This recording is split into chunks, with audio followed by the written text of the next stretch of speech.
Good morning, मैं mastermind आप लोग का स्वागत करता हूं आपके अपने YouTube channel the vision classes में। आज देखिए आपको हिंदी जो आपका गोधली है 10th क्लास का उसका सेकंड चैप्टर का ऑब्जेक्टिव आज फिर से लेकर के आया हूं और इस वीडियो में देखेंगे जो आपका सेकंड चैप्टर का नाम है वो अपने कमेंट बॉक्स में जरूर दें आपका सेकंड चैप्टर का क्या नाम है। अगर आप अपने कमेंट बॉक्स में चैप्टर का नाम लिखते हैं तो आपको 30 क्वेश्चन ऑब्जेक्टिव का कराऊंगा जो आपको बहुत महत्वपूर्ण होगा, आपके एग्जाम में आएंगे वही क्वेश्चन आएंगे जो आज मैं कराऊंगा सेकंड चैप्टर का। सेकंड चैप्टर का नाम क्या है जल्दी से लिखे, मैं देख रहा हूं तो आपको चैप्टर का नाम लिखे और मैं आता हूं क्वेश्चन को लेकर के। आपका जो क्वेश्चन है उसको देखते हैं। आपका पहला क्वेश्चन है वह है 20 के दांत शीर्षक कहानी के कहानीकार कौन है। 20 के दांत के जो आपका जो चैप्टर है 20 के दांत उसका कहानीकार कौन है। तो यहाँ देखिए आपका जो चैप्टर का नाम है वह 20 का दांत है और इसका जो लेखक है वह आपके पास 4 ऑप्शन है उसमें से ढूंढना है। तो चलिए ढूंढते हैं आपका लेखक कौन है 20 के दांत के। तो पहला क्वेश्चन का ऑप्शन है मोहन राकेश, बी है कमलेश्वर, सी है प्रेमचंद और डी में है ललिन बिलोचन शर्मा। तो इसका जो सही आंसर होगा वह होगा option D is correct answer. जो 20 के दांत के जो लेखक हैं वह है नलिन बिलोचन शर्मा। अब चलिए आगे बढ़ते हैं, अगले प्रश्न को देखते हैं। इसका सही आंसर क्या है तो ललिन बिलोचन शर्मा है। अब देखिए अगला प्रश्न है, अगला प्रश्न को देखेंगे क्या है प्रश्न में। तो प्रश्न है गिरधर लाल कौन है। गिरधर लाल कौन है तो याद रखिएगा अगर कहानी को सुने हैं तो अपना आंसर दे सकते हैं। तो गिरधर लाल कौन है ये आपके पास 4 ऑप्शन है। पहला कासू के पिता है, मदन का पिता है, रजनी का पिता है या शेफाली का पिता है। तो इसका 4 ऑप्शन था तो इसका सही आंसर होगा वह है मदन का पिता थे कौन, गिरधर लाल, याद रखिएगा। और आगे बढ़ते हैं इसी प्रश्न के साथ में। तो इसका सही आंसर मदन के पिता हैं। अब चलते हैं अगले प्रश्न की ओर। अगला जो प्रश्न है मदन ने कासू के कितने दांत तोड़े थे।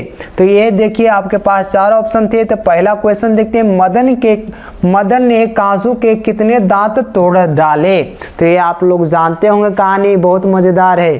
तो यहाँ देखिए पहला ऑप्शन है 3, बी है 1, सी है 2 और डी है 4। तो इसका सही आंसर होगा वह होगा सी यानी कि 2 दांत तोड़ डाले थे। आप जानते होंगे मदन ने कासू के 2 दांत तोड़े थे। अब चलिए आगे बढ़ते हैं, इसका सही आंसर होगा 2 यानी option number C is correct answer. अब चलिए आगे बढ़ते हैं। पहला प्रश्न तो देख लिया, अब चौथा प्रश्न पर आते हैं। चौथा प्रश्न है ललिन बिलोचन शर्मा के माता जी का क्या नाम था। तो याद रखिएगा ललिन बिलोचन शर्मा के माता का क्या नाम है। आप लोग भीमराव अम्बेडकर के माता का नाम याद किए हुए हैं, तो आइए देखते हैं नलिन बिलोचन शर्मा के माता का क्या नाम है। तो आपका पहला ऑप्शन है पद्मावती शर्मा, बी है कलावती शर्मा, सी है रत्नावती शर्मा, डी है इंद्रावती शर्मा। जो चारों ऑप्शन है वहाँ पर शर्मा है, फिर बती है, तो यहाँ पर कंफ्यूजन है ना।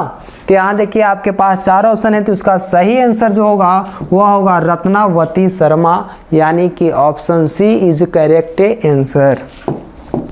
आगे बढ़ता है, अगला प्रश्न है उसको देखते हैं।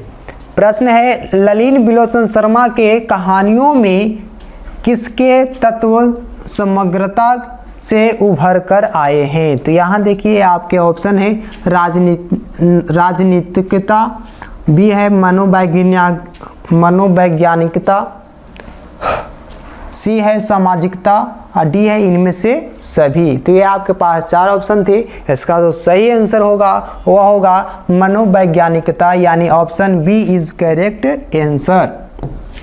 अब चलिए आगे बढ़ते हैं, इसका आंसर वो देख लेते हैं।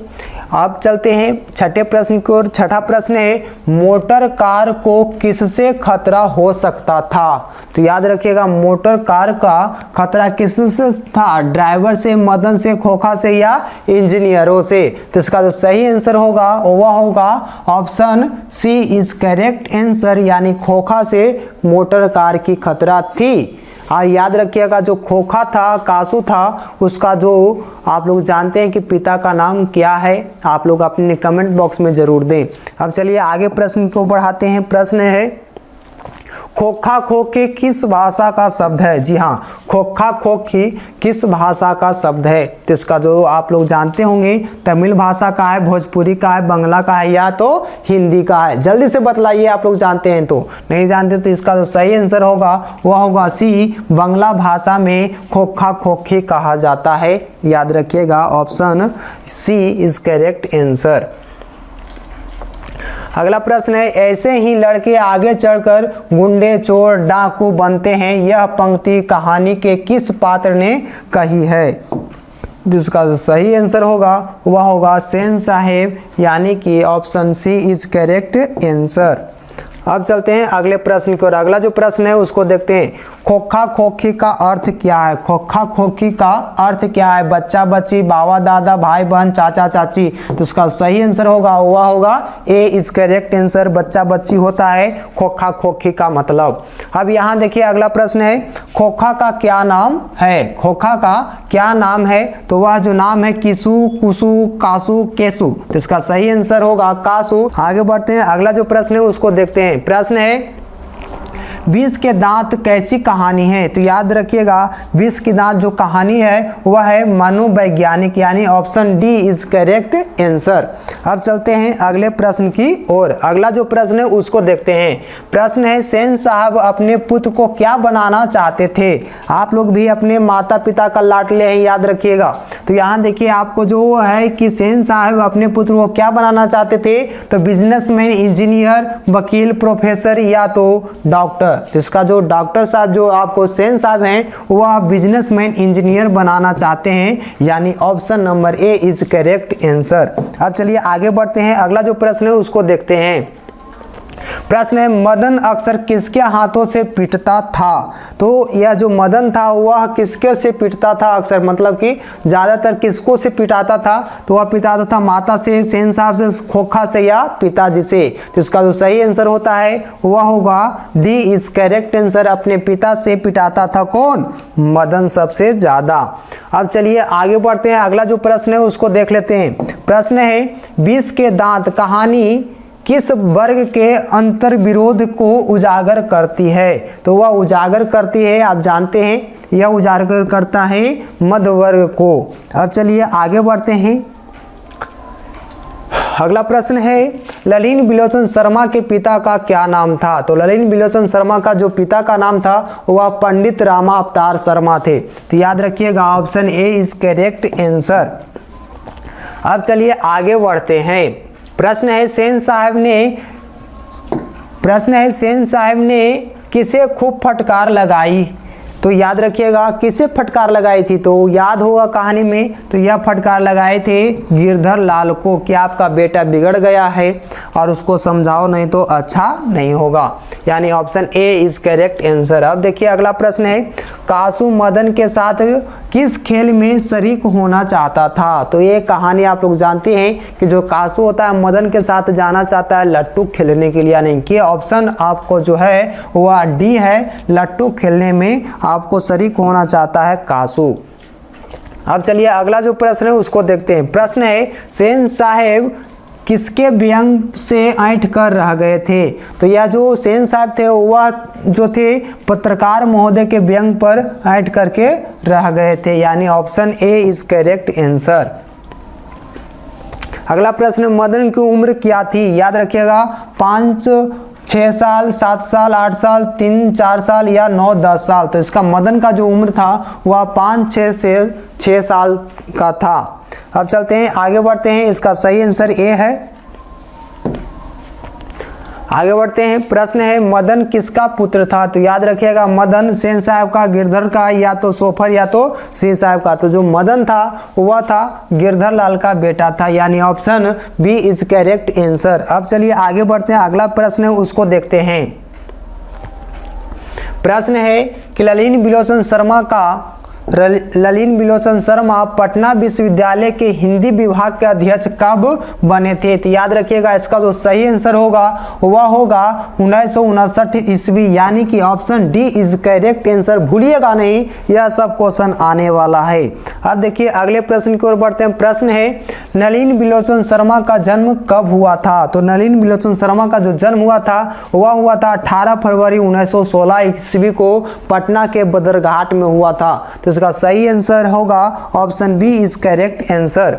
अब चलिए आगे बढ़ते हैं। प्रश्न है उसको देखते हैं। प्रश्न है नलिन बिलोचन शर्मा की मृत्यु कब हुई थी? तो याद रखिएगा जो नलिन बिलोचन शर्मा की जो मृत्यु हुई थी वह जो आपका हुआ था option number A is correct answer, यानी कि 12 सितंबर 1961 ईस्वी का इनका मृत्यु हो गया था। अब चलिए आगे बढ़ते हैं। प्रश्न है नलिन बिलोचन शर्मा का जन्म कहाँ हुआ था? तो अभी हम बतलाए हैं कि नलिन बिलोचन शर्मा का जो जन्म हुआ था उस जन्म स्थान का नाम है पटना के बदरघाट में। याद रखिएगा option C is correct answer. अब चलते हैं अगले प्रश्न की ओर। अगला जो प्रश्न है उसको देखेंगे। प्रश्न है दृष्टिकोण किनकी रचना है? तो दृष्टिकोण किनकी रचना है? तो वह है नलिन बिलोचन शर्मा की। ऑप्शन ए आपका जो है बी होगा। याद रखिएगा option B is correct answer इस क्वेश्चन का। आगे बढ़ते हैं। लड़कियां क्या है कठपुतलियां है, किसे इस बात पर गर्व है? लड़कियां क्या है कठपुतलियां है, किसे इस बात पर गर्व है? याद रखिएगा भाई बहन को, चाचा चाची, माता पिता या मामा मामी को। तो याद रखिएगा option D is correct answer. कठपुतलियां है इस बात का गर्व किसको है? तो माता और पिता को गर्व है, कि जो गर्व है कि वह जो मेरी पुत्री है वह क्या है? एक कठपुतली है। याद रखिएगा। आगे बढ़ते हैं अगले प्रश्न की ओर। अगला जो प्रश्न है उसको देखते हैं। प्रश्न है कौओं की जमात में शामिल होने के लिए कौन ललक गया? तो कौवे के जमात में कौन ललक गया था? कबूतर, हंस, बखत या मछली? तो ये जो आपका आंसर होगा इसका, उसका जो सही आंसर होगा वह होगा बी हंस। याद रखिएगा कौवे के जो जमात में कौन ललक गया था शामिल होने के लिए? तो वह हंस हो गया था। हंस इसमें किसको कहा जा रहा है? तो वह कहा जा रहा है कासू यानी कि खोखा को। और कौवा के जमात किसको कहा जा रहा है? तो इस कहानी में मदन होता है, मदन के दोस्त होते हैं, वह कौवे के जो आपका जमात कहलाते हैं। Option B is correct answer. अब देखिए किसके अनुसार सेनों ने सिद्धांतों को भी बदल लिया?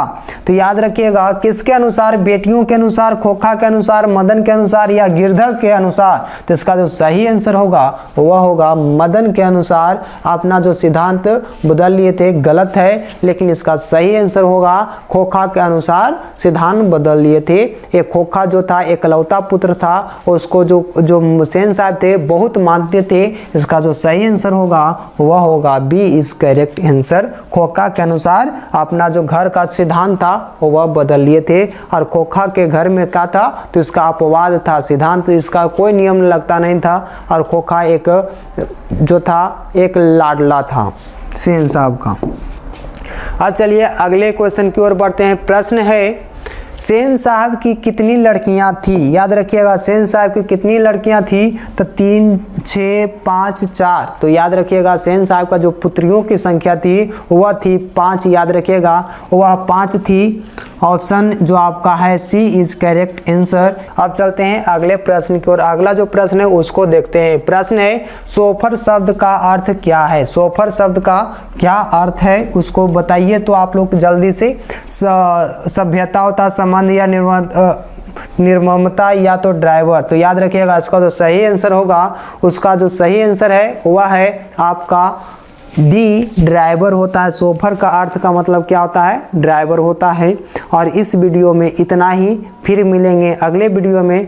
तब तक के लिए जय हिंद। हंसते रहिए, मुस्कुराते रहिए और अपने चैनल को सब्सक्राइब एंड शेयर करते रहिए। फिर मिलेंगे अगले वीडियो में, तब तक के लिए जय हिंद।